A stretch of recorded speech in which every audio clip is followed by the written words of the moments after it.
Praise Lord और सबको जय मसीह की। मैं रोबिन पी चरण परमेश्वर की हुजूरी में आप सबका स्वागत करता हूं। मैं परमेश्वर का धन्यवाद देता हूं कि परमेश्वर ने मुझे ये मौका दिया कि मैं आप लोगों के बीच में परमेश्वर के वचन को लेके आ सकूं। इसके लिए मैं परमेश्वर का बहुतायत से धन्यवाद करता हूं। और आप सब लोग कैसे हैं, मैं उम्मीद कर सकता हूं कि आप सब लोग बहुत खैरियत से होंगे, क्योंकि परमेश्वर का अनुग्रह मेरे और आपके परिवारों पे अब से लेके उस समय तक बना है जब तक परमेश्वर का आगमन नहीं होता। मेरे प्रियो, लेकिन परमेश्वर का अनुग्रह बना है, क्या हम और आप परमेश्वर में बने हैं? मेरे प्रियो, जरूरत है कि हम और आप भी परमेश्वर में बने। मेरे प्रियो, आज इस महामारी में अगर हमें कोई तकलीफ भी हो रही है, कुछ भी परेशानी हो रही है, हम परमेश्वर से प्रार्थना करें, क्योंकि परमेश्वर हमारे लिए शिफा देने वाला, परमेश्वर हमें बचाने वाला है। मेरे प्रियो, आज किसी डॉक्टर के पास जाने से पहले सबसे पहले परमेश्वर को याद करिए, परमेश्वर के समीप आइए। कोई भी बीमारी है, सबसे पहले परमेश्वर के समीप लेकर आइए, क्योंकि परमेश्वर डॉक्टरों का डॉक्टर और वैद्यों का वैद और राजाओं का राजा है। मेरे प्रियो, और मेरे प्रियो, जैसे कि हम आइए वचन पे जाने से पहले छोटी सी प्रार्थना में जाएंगे और अपने सिरों को झुकाएंगे और प्रार्थना करेंगे। अनुग्रहकारी प्रभु जी, हम दुआ करते हैं प्रभु जी, आपने ये मौका दिया कि हम सभी लोग इकट्ठे होकर आपकी आराधना करने पाएं। इसके लिए हम आपका धन्यवाद देते हैं प्रभु जी। प्रभु जी, मेरे मुख के बोल आपकी दृष्टि में ग्रहण योग्य होने पाए प्रभु जी। जितने लोग इस स्क्रीन पे देखते हैं प्रभु जी, उन सबके परिवारों पे आपकी आशीष और अनुग्रह वाला हाथ चाहते प्रभु जी, दया करिए। ये छोटी सी प्रार्थना आपके बेटे के नाम समझते हैं, आमीन। और जैसे कि आज परमेश्वर के वचन का टॉपिक मैंने लिया है यहाँ पर, जीवित मंदिर को साफ रखना। मेरे प्रियो, जीवित मंदिर को साफ रखना आज का हमारा वचन का टॉपिक है। जीवित जीवित मंदिर को साफ रखना, ठीक है। पहला कुरिन्थियों उसकी 3:16 में हम इस प्रकार से पढ़ते हैं, क्या तुम नहीं जानते कि तुम परमेश्वर का मंदिर हो और परमेश्वर का आत्मा तुम में वास करता है। बाइबल बता रही, क्या तुम नहीं जानते कि तुम परमेश्वर का मंदिर हो और तुम में परमेश्वर का आत्मा वास करता है। मेरे प्रियो, आज मैं और आप परमेश्वर का मंदिर है मेरे प्रियो, वो भी पवित्र मंदिर।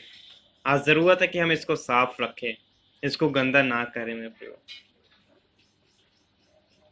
उत्पत्ति में हम पढ़ते हैं, उत्पत्ति 1:6 में, 1:9 में, 1:11 में, 1:14 में, 1:27 में, कि परमेश्वर ने जिस जिस चीज को कहा कि बन जाए, बन गई। लेकिन मनुष्य एक ऐसा था जिसको परमेश्वर ने नहीं बनाया था। फिर बाद में परमेश्वर ने 27 में ऐसा प्रकार से लिखा है कि परमेश्वर ने सोचा और एक कहा कि चलिए हम मनुष्य को अपने स्वरूप और समानता में बनाएंगे। जानवरों को, पशुओं को परमेश्वर ने कह दिया बन जा, वो बन गए। लेकिन मनुष्य को परमेश्वर ने अपने स्वरूप और समानता में और अपने हाथों से रचा है। मेरे प्रियो, तो आज जरूरत है कि हम परमेश्वर के चलाए चलें, ना कि संसार के। मेरे प्रियो, हम देखते हैं कि चर्च को हम कितना साफ सुथरा रखते हैं। हम सभी लोग चर्च जाते हैं, बहुत से क्रिश्चियंस मेरे इस वीडियो को सुन रहे हैं, हम सभी लोग चर्च जाते हैं तो कितना साफ सुथरा रखते हैं। चर्च में हम गाली नहीं बकते, लड़ाई झगड़े नहीं करते हैं, किसी के प्रति ईर्ष्या जलन नहीं करते हैं, किसी को गलत बातें नहीं सुनाते, किसी की घूस नहीं खाते हैं, किसी की चीज का लालच नहीं करते, चर्च में बैठ के मारपीट वाली बातें नहीं करते हैं, गलत सोचते नहीं है, व्यभिचार नहीं करते हैं। क्यों? चर्च को आज हम पवित्र मानना है, साफ रखते हैं। लेकिन वचन तो ऐसा बताता है कि तुम परमेश्वर का चर्च हो। बाइबल ऐसा बताती है कि तुम चर्च हो, तुम में परमेश्वर का आत्मा वास करता, ना कि चर्च में। आज मैं और आप परमेश्वर का जीवित मंदिर हैं, मुझ में और आप में परमेश्वर का आत्मा वास करता है। मेरे प्रियो, आज उस चर्च को तो साफ रखते ही रखते हैं, लेकिन आज जरूरत है सबसे पहले हम इस चर्च को साफ रखें, क्योंकि परमेश्वर का जीवित आत्मा मुझ में और आप में वास करता है। मेरे प्रियो, जब तक मैं और आप इसको साफ नहीं रखेंगे, परमेश्वर मुझ में और आप में एंट्री करने वाला नहीं है। परमेश्वर का आत्मा मुझसे और आपसे छीन लिया जाएगा। इसलिए जरूरत है कि आज हम इस मंदिर को साफ रखें, उसको तो रखें ही रखें। भजन संहिता 139 उसके साथ हमें इस प्रकार से बताती है, मैं तेरी आत्मा से भागकर कहाँ जाऊं। राजा दाऊद कह रहे हैं कि मैं तेरी आत्मा से भागकर कहाँ जाऊं, मैं तेरे सामने से किधर जाऊं। आकाश पे चढ़ूं तो भी तू वहां है, अंधलोक में चला जाऊं तब भी तू वहां है, बादलों पे चढ़ जाऊं तब भी तू वहां है। कहाँ जाऊं तेरी आत्मा से बच के। मैं प्रियो, परमेश्वर मुझे और आपको बचाना चाहता। परमेश्वर का आत्मा हर वक्त मेरे और आपके साथ रहता। मैं प्रियो, आज जरूरत है कि हम परमेश्वर के चलाए चलें, आत्मा के चलाए चलें। आज हम कैसे चेक करें कि परमेश्वर का आत्मा हमारे अंदर है या नहीं। आज हम अपने कार्यों के द्वारा चेक कर सकते हैं क्या परमेश्वर का आत्मा मेरे अंदर है या नहीं। अगर आज मैं गाली बक रहा हूँ, परमेश्वर का आत्मा नहीं। आज अगर हम लड़ाई कर रहे हैं, परमेश्वर का आत्मा नहीं। अगर आज हम किसी के प्रति ईर्ष्या जलन कर रहे हैं, परमेश्वर का आत्मा नहीं। गलत सोच रहे हैं किसी के प्रति, परमेश्वर का आत्मा नहीं है। मेरे प्रियो, आज हम ही हैं जो परमेश्वर के आत्मा को अपने अंदर आने नहीं देते। मेरे प्रियो, आज जरूरत है कि हम परमेश्वर के आत्मा को आने दें। इन चीजों से पीछे हटें जिससे कि परमेश्वर का आत्मा मेरे और आपके जीवन में आने पाए। आज कोशिश करिए कि ये चीजें आपके जीवन से ना निकलें, आपके मुख से ना निकलें। मैं प्रिय, जो चीज हम चाहते हैं, बहुत सी बार सोचते हैं, कहते हैं आज हम ये काम नहीं करेंगे, तो बहुत सी बार हम सोचते हैं कि ये काम नहीं करेंगे और नहीं भी करते हैं। क्यों? क्योंकि जिद पे अड़ गए हैं। तो आज जरूरत है कि मैं और आप भी एक जिद ठान लें कि मुझे और आपको परमेश्वर के आत्मा के चलाए चलना है। जब हम 12 वर्ष से लहू बहती हुई स्त्री के दृष्टांत को पढ़ते हैं, कहानी को पढ़ते हैं, तो उसमें इस प्रकार से लिखा है कि उस स्त्री जो 12 वर्ष से लहू बहने वाली स्त्री थी, वो किनारे पे बैठी हुई है, और जब उसने सुना कि प्रभु यीशु मसीह इस मार्ग से जाने वाले हैं, तो वो चोरी चुपे जाती है और परमेश्वर के वस्त्र को छू लेती है। उस वक्त उस स्त्री को बहुत से लोगों ने डांटा भी होगा, बहुत से लोगों ने लाते घूसे भी मारे होंगे, क्योंकि वो 12 वर्ष से लहू बहने वाली थी, अशुद्ध स्त्री थी। उस टाइम इन चीजों का बहुत विचार माना जाता था। मैं, लेकिन उस स्त्री ने एक बात मन में ठान ली थी कि आज चाहे कुछ भी हो जाए, चाहे लोग मुझे मारें, चाहे लोग मुझे कुछ भी कहें, चाहे गाली दें, चाहे थप्पड़ मारें या धक्का मुक्की कर दें, चाहे पैरों से रौंदें, लेकिन आज मैं परमेश्वर के वस्त्र को छू के ही रहूंगी। प्रभु यीशु मसीह से अपने आप को शिफा मांग के ही रहूंगी, परमेश्वर से शिफा आज लेकर ही जाऊंगी। और मैं प्रभु, आज उसके विश्वास ने उसको शिफा दिलाई, क्योंकि प्रभु यीशु मसीह ने बाद में यही कहा, जा बेटी, तेरे विश्वास ने तुझे चंगा किया।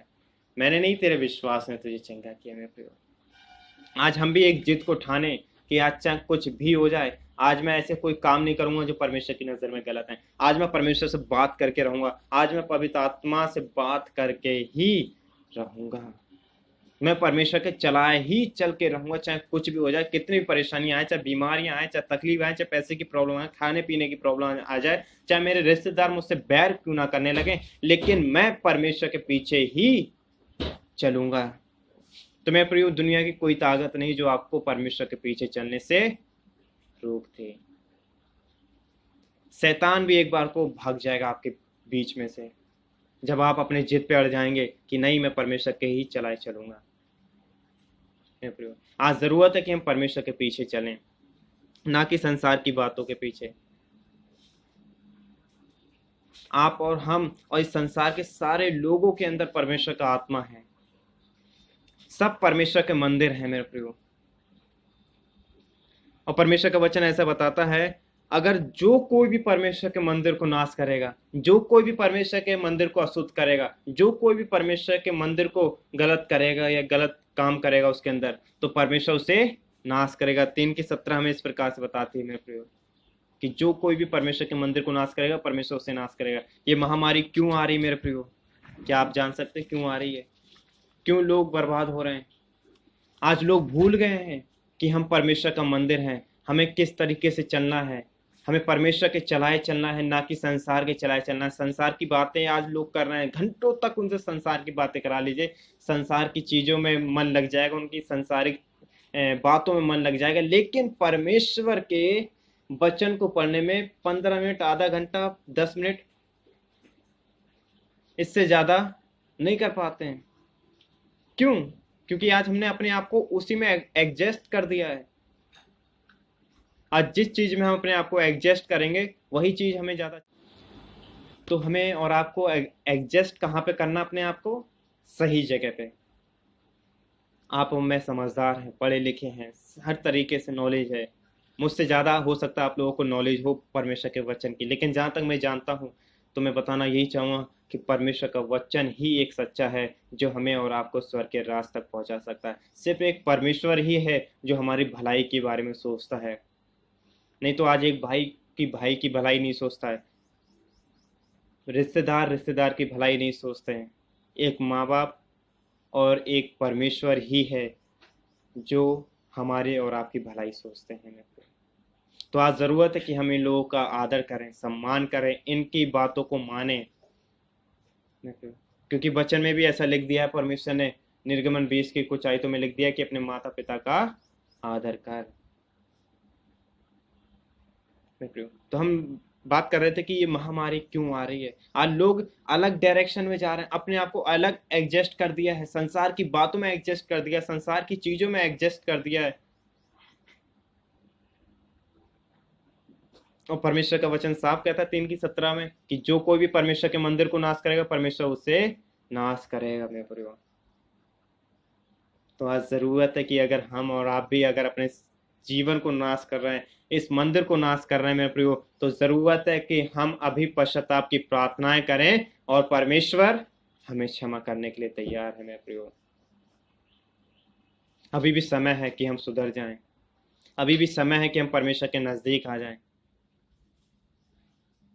समय बहुत खराब है मेरे प्रियो, कहीं ऐसा ना हो कि अगला समय मेरा ही हो, परमेश्वर ये कहेगा मुझसे कि तुम भी मेरे लायक नहीं, तुमने भी मेरे मंदिर को नष्ट किया, मैं तुम्हें नष्ट करूंगा। आज चेक करिए अपने जीवनों में, कहीं आज हम तो ऐसे गुनाह नहीं कर रहे हैं, कहीं आज हमसे तो ऐसा पाप नहीं हो रहा है, लुचपन, गलत बातें, लीला कीड़ा, संसार की बातें हमारे अंदर हैं, तो परमेश्वर का आत्मा जगह नहीं ले सकता। एक मैं एग्जाम्पल के साथ बताऊंगा। अगर कोई एक गिलास है, शीशे का गिलास, ठीक है, उसके अंदर हमने कीचड़ भर के रखी है, पूरा फुल है, कीचड़ हमने भर दिया है, उसके ऊपर अगर हम साफ पानी डालेंगे, क्या उसमें वो साफ पानी अंदर चला जाएगा? नहीं जाएगा मेरे प्रियो, क्योंकि साफ पानी जो है वो गिरता रहेगा। क्यों? क्योंकि कीचड़ से पूरा गिलास भरा हुआ है, ठसा हुआ है, उसके अंदर कोई चीज जा ही नहीं सकती है। इसी प्रकार से मेरा और आपका जीवन है मेरे प्रियो, जब तक मैं और आप इस गंदगी को बाहर नहीं निकालेंगे, परमेश्वर का वचन मेरे और आपके अंदर नहीं जाने वाला है मेरे प्रियो।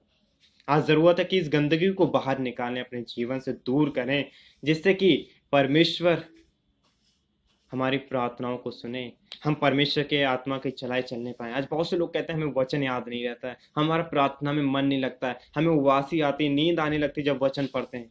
यही कारण है कि आपके अंदर कीचड़ भरी हुई है। आज उस कीचड़ को बाहर निकालिए, तभी वो साफ पानी जो है अंदर जाएगा। मेरे जरूरत है कि कीचड़ को बाहर करें, क्योंकि परमेश्वर गंदी जगह में रहना पसंद नहीं करते हैं। परमेश्वर पवित्र है। आज हम जब गंदी जगह में बैठना पसंद नहीं करते, तो परमेश्वर कैसे गंदी जगह में बैठ जाए? ये कैसे हम सोच सकते हैं कि परमेश्वर गंदी जगह में बैठ सकता है? मेरे प्रियो, अगर आज आपको गंदी जगह में बैठाल के खाना खिला दिया जाए, गंदी जगह में आपकी कुर्सी डाल दी जाए, क्या आप बैठ जाएंगे? नहीं बैठेंगे मेरे प्रियो, आप वहां से उठ के चले जाएंगे। इसी प्रकार से परमेश्वर का आत्मा भी उठ के चला जाता है, जहाँ गंदगी होती है, जहाँ पाप होता है, जहाँ गंदगी वाली चीजें होती हैं, जहाँ ईर्ष्या जलन होती है, गलत बातें होती, परमेश्वर का आत्मा वहां से उठ के चला जाता है मेरे प्रियो। मेरे प्रियो, मैं आप लोगों को इंकरेज करना चाहूंगा कि हम सभी लोग परमेश्वर के पीछे चलें। जो लोग आज नॉन क्रिश्चियंस लोग मुझे भी सुन रहे हैं, उनसे भी मैं एक बात कहना चाहूंगा, अगर आप परमेश्वर को नहीं जानते, आपके घरों में बीमारियां आ रही, तकलीफें आ रही हैं, परेशानियां आ रही हैं, ऐसी बातें आ रही हैं जिससे आप आज सहयोग हैं, आप सह नहीं पा रहे हैं, तो मेरे प्रियो सिर्फ और सिर्फ एक ही नाम पुकारिए, प्रभु यीशु मसीह, और ये कहिए कि प्रभु यीशु मसीह, मैं तुझे जानना चाहता हूँ। अब मैंने बहुत पाप किए, लेकिन अब मैं तेरे पीछे चलना चाहता हूँ। मुझसे बात कर, मुझे बता, मुझे सब कुछ करना सिखा अपने आत्मा के बारे में, कि किस तरीके से मैं तेरे आत्मा के चलाए चलूं। मेरे प्रियो, परमेश्वर आपसे बात करेगा, लेकिन विश्वास के साथ परमेश्वर पुकारिए, परमेश्वर सुनेगा। इस छोटे से वचन से आप सबको आशीष मिले, आप सबके परिवार सुरक्षित रहें, यही प्रार्थना है मेरी। जय मसीह की।